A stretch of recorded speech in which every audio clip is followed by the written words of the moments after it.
Şimdi okumanın öneminden önce okuma nedir? Onunla ilgili bir iki cümle söyleyelim. Okuma yazılı bir metin gözle takibi ve aynı zamanda beyinle algılanmasıdır bu şekilde. Tabii ki yazılı bir metin dediğimiz zaman da doğal olarak herkesin aklına, bizim de aklımıza kitap gelir. Okuma buradan yapılır, bunun üzerinde yapılır. Fakat kabul etmek lazım ki okuma sadece yazılı bir metin üzerinden yapılmaz. Bundan ibaret değildir. Çünkü varlığın tamamı bir kitaptır. Varlık iç içe geçmiş bir kitap veyahut da varlığın her bir bölümü, her bir parçası koca bir kütüphaneyi dolduran bir kitap konumundadır. Mesela kainat bir kitaptır. Kainatta var olan her şey kitabın birer sayfası, birer bölümü, birer parçasıdır. Aynı zamanda dünyamız da bir kitaptır, insan da bir kitaptır. Bunun için bazı büyüklerimiz kainat için mesela Kitab-ı Kübra diye isimlendirmiştir. Büyük kitap demişlerdir. İnsana aynı zamanda İnsaniyet-i Kübra demişlerdir. Yani kitap anlamda onu okurken bu şekil isimlendirmişlerdir. Ve aynı zamanda bir kitaba baktığımız zaman sayfelere sığdırılmış bir insandır. Böyle bakabiliriz. Onun için okuma dediğimiz zaman kainat, dünya ve aynı zamanda insana da bir kitap olarak bakmalı ve bir kitap olarak okumalıyız. İşin bu boyutu böyle. Bugünkü vardığımız nokta itibariyle de okuma dediğimiz zaman konuşmalarda, değerlendirmelerde, ilişkilerde sadece kitap anlaşılmıyor. Aynı zamanda ben bu meseleyi şu şekilde okudum veya böyle okudum şeklinde okumanın anlamı ve alanı biraz daha açılmıştır. Fakat bizim için önemli olan şey fiziki kitaptır. Yani bizim sözünü ettiğimiz kitaptır. Şimdi kitabı okuma neden önemlidir? Kitabı önemli kılan ne? Veya okumayı önemli kılan şey nedir? Şimdi her şeyden önce okuma Rabbimiz emrettiği için önemlidir. İdeal bir Müslüman için, ideal Müslüman bir genç için okuma dediğimiz zaman niye okuyoruz, neden okuyoruz, bizim açımızdan okumanın önemi nedir diye söylediğimiz zaman burada her şeyden önce birinci şık olarak Rabbimiz emrettiği için okuyoruz. Mesela Kur'an-ı Kerim'de Alak suresinde ilk 5 ayet tamamen okuma üzerindedir. Bu Kur'an-ı Kerim'in ilk inen ayetlerinden sayılmıştır. Mesela bunu ben mealen söyleyelim. Oku, yaratan Rabbinin adıyla, yaratan Rabbinin ismiyle oku.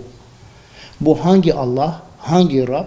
O insanı bir alaktan yarattı, bir damla kandan yarattı. Oku, Rabbin en büyük kerem sahibidir. Ne yapmıştır? Kalemle öğretmiştir. Aynı zamanda insana bilmediği şeyi öğretmiştir. Dolayısıyla bu ilk 5 ayette başından sonuna kadar bunun merkezde okuma vardır. Rabbimiz insana oku emriyle Peygamber Efendimiz üzerinden emir buyuruyor. Hadis-i şeriflerde de okumanın önemi vardır. Hadis-i şeriflerde mesela Peygamber Efendimiz Aleyhisselatü Vesselam'ın en bilinen hadis-i şerifi vardır. Mesela burada en hayırlınız Kur'an öğrenen ve öğretendir diyor Peygamber Efendimiz Aleyhisselatü Vesselam. Şimdi Kur'an-ı Kerim Rabbimizin emri, Peygamber Efendimiz Aleyhisselatü Vesselam'ın o emri yerine getirirken ki durumu bu aynı zamanda okumanın ne şekilde Müslüman için önemli olduğunu ortaya koyuyor. İslam medeniyeti buradan yola çıkarak İslam medeniyeti okuma üzerinde inşa edilmiştir. İslam medeniyeti kitap ve okuma üzerinde inşa edilmiştir. Bu medeniyetin merkezde kitap ve okuma vardır. Onun için bugün bir Müslüman da eğer bireysel olarak kendisini toplumun en küçük birimi olarak ailesini ve daha sonra toplumu eğer irşad, ıslah ve ihya noktasında bir çaba ve sorumluluk içerisine girecekse her şeyden önce okuma ile başlamalıdır. Okuma ile yola çıkmalıdır. İşin bu boyutu vardır. Okuma merkezde bu vardır. Şimdi sadece bundan dolayı kitap önemli değildir. Aynı zamanda kitap şunun için de önemlidir. İnsanın fıtri ve temel ihtiyacı olduğundan dolayı da kitap çok önemlidir. İnsanın fıtri ve temel ihtiyacı dediğimiz zaman insan okumadan edemez. Nasıl ki bedenin sıhhati için bedende mide var ve yemeğe ihtiyaç vardır. Hem dünyevi hem uhrevi vazifeler yerine getirmek için bedenin dinç ve diri olması için mideye ihtiyacı varsa ruhun da ayakta kalması için beynin okumaya ihtiyaç vardır. Beyin bedende ruh açısından, yani midenin beden açısından şey neyse ruhun midesi de bir şekilde beyindir diyebiliriz. Onun gıdası yemek, bunun gıdası okumaktır. Bununla insan hem dünyevi hem uhrevi olan vazifelerini yerine getirebilir. İnsanın fıtri ve temel ihtiyacı olduğundan okuma bizim için, Müslüman için olmazsa olmazlardan bir tanesidir. Mesela Rabbimiz şöyle buyuruyor, yine mealen söylüyorum, Zümer'de 9. ayette, de ki hiç bilenlerle bilmeyenler bir olur mu? Şimdi bilenlerin hali, bilmeyenlerin hali, okumayla insan dolayısıyla kendisini, varlığını ve en nihayet Rabbini tanır. Bu önemli bir durumdur. Okumayan insan bu şekilde değildir. Okuyan insan aynı zamanda taklitten kurtulur ve okuma taklitten kurtulmanın yegane anahtarlarından bir tanesidir. Şimdi taklit dediğimiz zaman, yani geçmişten süre gelen şeyler nasılsa iyi kötü karışık fark etmiyor. Daha çok da kötü olabiliyor bu. Yani cehalet üzerine bina edilmiş bir süreç ve bir gelenek olabilir. İnsan eğer okumamışsa, okuyamıyorsa kendisinin bunlardan kurtarması mümkün değildir. Bizim toplumumuzun bugünkü hali birazcık bu meseleyi izah eder niteliktedir. Şimdi bir diğer nokta, insan fıtratına aykırı fikir ve düzenlere itiraz etme, başkaldırının anahtarı da aynı zamanda okumadır. Yani eğer insan okuyamıyorsa iyi ile kötüyü birbirinden ayırt edemeyeceğinden dolayı neden itiraz edeceğini de bilmeyecektir. Ama eğer insan okursa, doğru okursa, isabetli okursa, neyin iyi, neyin kötü olduğunu birbirinden tefrik eder, ayırt edilir. Ondan sonra da iyiden yana tavır alır, kötüyü reddeder, itiraz eder, baş kaldırır. Aynı zamanda buradan yola çıkarak söylüyoruz, hak batıl mücadelesinin temelinde de kainatı, dünyayı ve insanın kendisini okuması veya okumaması yatmaktadır. Yani eğer insan doğru bir şekilde okumuşsa hakkın yanında yer alacaktır. Sözünü ettiğim gibi, yani kendisini, dünyayı, kainatı ve varlığı eğer okumuşsa evet hakkı tercih edecektir. Ama okumamışsa, bu okuma illa da okuması değil, genel anlamıyla bir okumadan kastediyoruz. O zaman batıldan kurtulamayacaktır.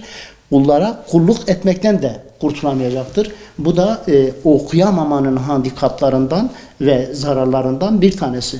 İdeal Müslüman genç için ise ya da bütün Müslümanları için ise okuma Allahu Teala Azze ve Celle kulların kulluğundan kurtulup Allahu Teala Azze ve Celle'ye kul olmanın yolunu açmaktadır. Şimdi okuma dediğimiz zaman birkaç nokta daha vardır. Bunlardan bir tanesi anlayacaksınız. Okuduğunuz şeyi anlamanız gerekiyor. İkincisi yorumlayacaksınız. Yani ben bu okuduğumu niçin okudum? Hangi maksatla okudum? Okurken önüme nasıl bir hedef koydum? Bütün bunları yorumlayacaksınız, anlama gayretini, daha sonra yaşamak geliyor. Onu yaşayacaksınız. Bu etti 3. Dördüncüsü ise onu aktaracaksınız.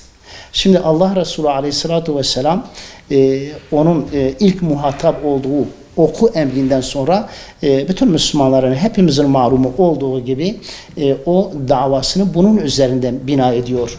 O okuduğunu anladı, hayatına tatbik etti, yaşadı, yorumladı ve aynı zamanda aktardı. Dolayısıyla İslam medeniyeti ya da şu an mensubu olduğumuz bu medeniyet bu altın kurallar üzerine bina edilmiştir.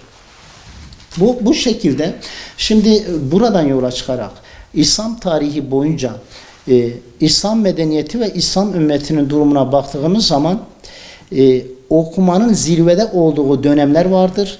Bu dönemde medeniyet parlamıştır. ümmetin birliği ve beraberliği zirveye çıkmıştır. Bunlar çok parlak noktalar olmuştur ama ne zaman ki toplum, ümmet okumayla arasına mesafe koymuşsa, gaflete dalmışsa, şer'i vazifelerini, ubudiyet vazifelerini ihmal etmişse bu durum, dolayısıyla bu hepsi okuma üzerine bina ediliyor. Dolayısıyla o dönemde medeniyet gerilemiştir. Toplum karışıklıklarla meşgul olmuştur. İhtilaflar baş göstermiştir. Ve Allah muhafaza daha sonra yavaş yavaş çözülmenin yolu açılmıştır. Müslümanlar eğer bugün ciddi sıkıntılar yaşıyorsa bunun temelinde bir de bu vardır. Yani okuma noktasında olan ihmalkarlıklar vardır. Biraz önce de bahsettiğimiz gibi bedenin ayakta kalması, dünyevi ve uhrevi vazifelerini yerine getirmesi için bedende mide nasıl önemli ise ruh da o şey, yani beyin açısından ruh da öyledir. Çünkü beynin, ruhun midesi beyindir. Buradan yola çıkarak şunu söyleyebiliriz: okuma insanın hayatına ruh veren bir kandır. Bunu rahatlıkla söyleyebiliriz. İdeal Müslüman gencin programı Kur'an ve hadis merkezli olmalı.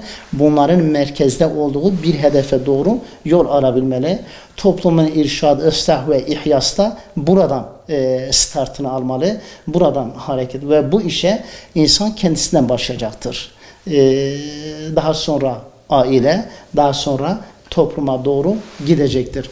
Şimdi okumanın önemini böyle çok ana şeylerle özetledikten sonra şunu söyleyebilirim.